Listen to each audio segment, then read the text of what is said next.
How can you say he was arrested at his girlfriend's house? Am I his girlfriend? I'm his mother.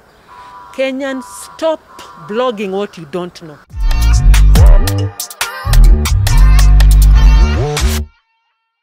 Now, yesterday, that was on Tuesday of June 4th, we saw NJOROGE, the guy who beat a police officer, being arraigned in court. And later on, he was slapped with several charges, among them being robbery with violence. And later on, he was taken to community remand prison, waiting for the bail determination today on June 5th. And now, that aside, later on we saw his mother, that is Nyambura, coming through to speak for the first time, where she talked on how she knows her son, where she described NJOROGE as a guy who was brought up very well, dedicated to church, and in fact he's a member of the youth at the church where they worship.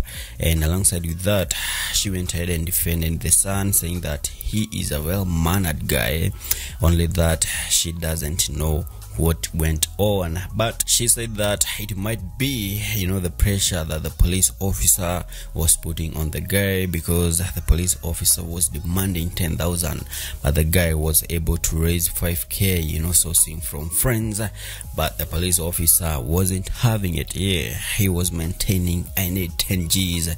That is when the guy was agitated and he decided to take matter into his own hands. Other than that, she claimed that the charges, her sons were slapped with were very, very harsh, and some were not even making sense. Anyways, man, enough said. Here is Nyambura, the mother to NJOROGE, finally breaking silence, and that is courtesy the Standard.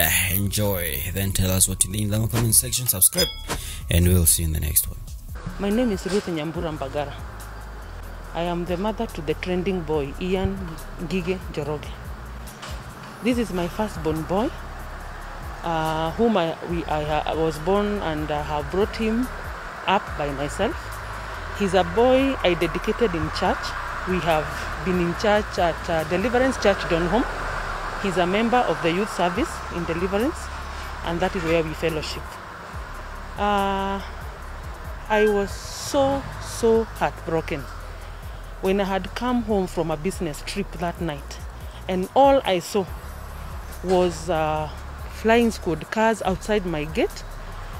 And in shock, I went inside and I found policemen folding my boy down. And when I asked why they are folding him down, they showed me a video and told me, your boy is a murderer, he's a robber, he wanted to kill this man is in the ICU and he's very sick because of what he did.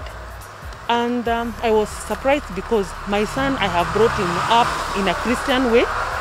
He's a boy who has gone to a good school. He was in Sunshine Secondary School in Langata Road. He's a boy who has grown with manners. He's God-fearing. He is obedient, very polite at home, very, very polite. I've never seen him agitated. So I am actually even not able to tell whether it's something must have happened to that boy. I asked him why. He told me, one, I wanted to bring the car back home before the time for going to church. And then on my way, I met this policeman. It is true, I made a U-turn. And when I asked him what he wants, he told me actually he wants 10,000. And I told him I cannot, because I'm a student and this is my mother's car which I stole, which is kawaida for this young men. We understand sometimes they sneak out and come back, which is okay. And he's a good driver. Nasikia he takes me to work, so he's someone I can trust him on the road. Even now, if you see that car, it's still intact. So it's a car I use for work myself. So he told me he was asked for 10,000, which he didn't have. And he said he's going to call his friends so that they can changa for him. He told the police he can raise 5. And he refused even that 5. So when he was around there, some matatu guys came, and they're the ones who kind of told the police, you give this kijana the key to his car. And because he had really tried to plead with the policeman because he didn't want time ya church ifike kabla hajakuja home ndiye apeleke his sister to church. So he was looking at time and what the policeman is doing. So he became agitated. I'm thinking so. So that is what I can say. But my boy is not that is the car I use. I cannot have a sword in my car. I cannot have a sword. They are putting allegation that he had a sword in the car, and he had so I'm wondering if he had a sword in the car. That is the car I use. Me, can I have a sword? I'm a lady. Whom can I shoot with a sword? Then, if he had that sword, why didn't he run with that sword and stab that policeman? Within that scarf, because I'm using the videos we saw, where did he take that walkie-talkie they are saying he stole? My boy is not a thief. Even in my house, even if I leave 10 shillings there, I can assure you, he will never take it.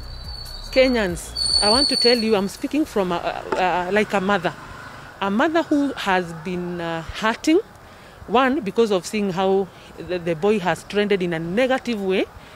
I want to apologize, first of all, and say what he did was not right. He was not supposed to beat that man. And I agree, and I already told him that was wrong. But at the same time, Kenyans, please, it is very wrong to say things that you don't know. How can you say he was arrested at his girlfriend's house? Am I his girlfriend? I'm his mother. Kenyans, stop blogging what you don't know. It is good to get down to the truth and say the truth.